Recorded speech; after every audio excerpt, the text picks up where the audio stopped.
Assalamualaikum warahmatullahi wabarakatuh. Perkenalkan, nama saya Viela Herdivina Fajrin dengan NIM 2211212010. Saya dari Prodi Ilmu Kesehatan Masyarakat kelas A4. Di video ini saya akan menjelaskan tentang sistem pernapasan normal dan sistem pernapasan tidak normal. Vi, kamu paham nggak penjelasan Ibu tadi mengenai sistem pernapasan? Aku kurang paham nih.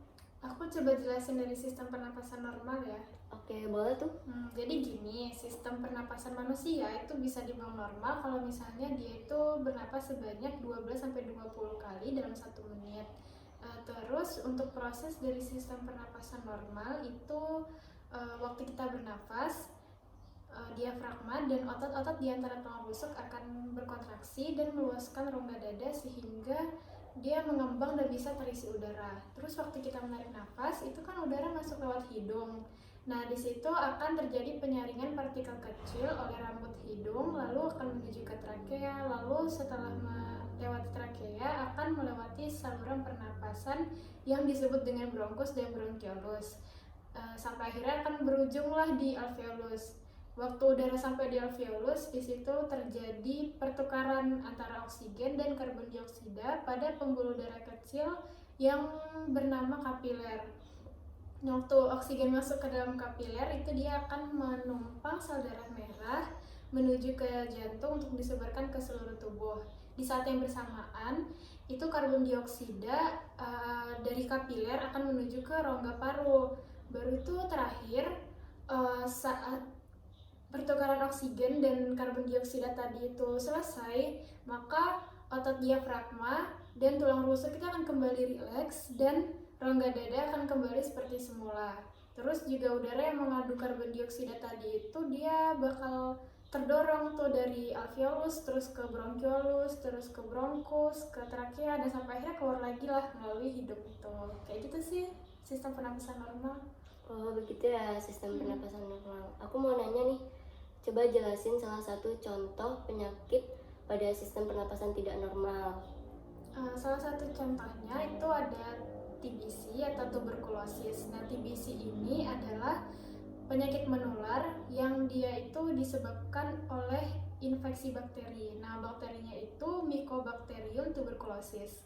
Terus kan biasanya TBC ini tuh dia menyerang organ paru-paru, tapi ternyata nggak cuma itu aja, dia juga bisa menyerang kayak ginjal, tulang belakang, sama otak juga. Nah, terus penularan dari TBC ini tuh dia dapat terjadi apabila ketika seseorang itu dia nggak sengaja menghirup percikan ludah atau droplet dari seseorang yang dia itu udah terinfeksi TBC itu. Misalnya orang itu batuk atau bersin, nah melalui itu penularannya.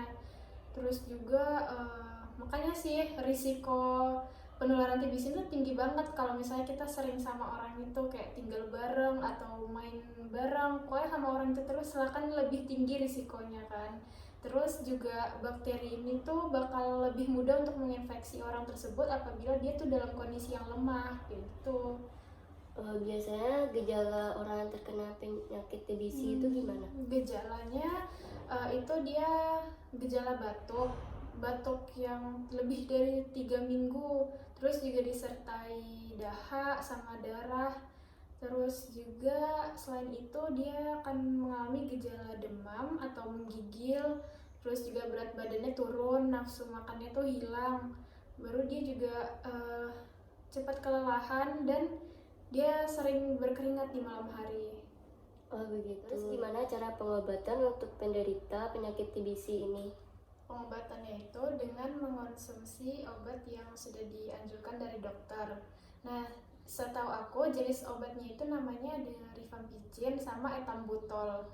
Untuk menghindari efek samping dari mengonsumsi obat ini, dokter tuh pasti udah menyesuaikan jenis obatnya sama usia dan bagaimana kondisi penyakit dari pasien itu. Terus juga pasien nggak boleh tuh berhenti minum obat sebelum dianjurkan dokter, karena takutnya nanti bakterinya itu malah kebal sama obat itu, terus akhirnya malah jadi lebih berbahaya dan lebih sulit buat diobatin.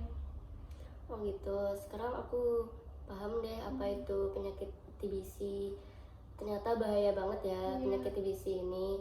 Terus gimana caranya kita untuk mengatasi agar kita tidak terkena penyakit TBC ini. Pencegahan TBC itu dapat dilakukan dengan menerima vaksin, namanya itu vaksin BCG atau Bacillus Calmette-Guerin. Nah, di Indonesia vaksin itu termasuk salah satu imunisasi yang wajib, terus juga diberikan sebelum bayi berusia 2 bulan. Selain itu juga pencegahannya dapat dilakukan dengan menjaga kesehatan kita, kayak menjaga pola tidur, menjaga pola makan, rajin olahraga, dan menjaga kebersihan lingkungan sih.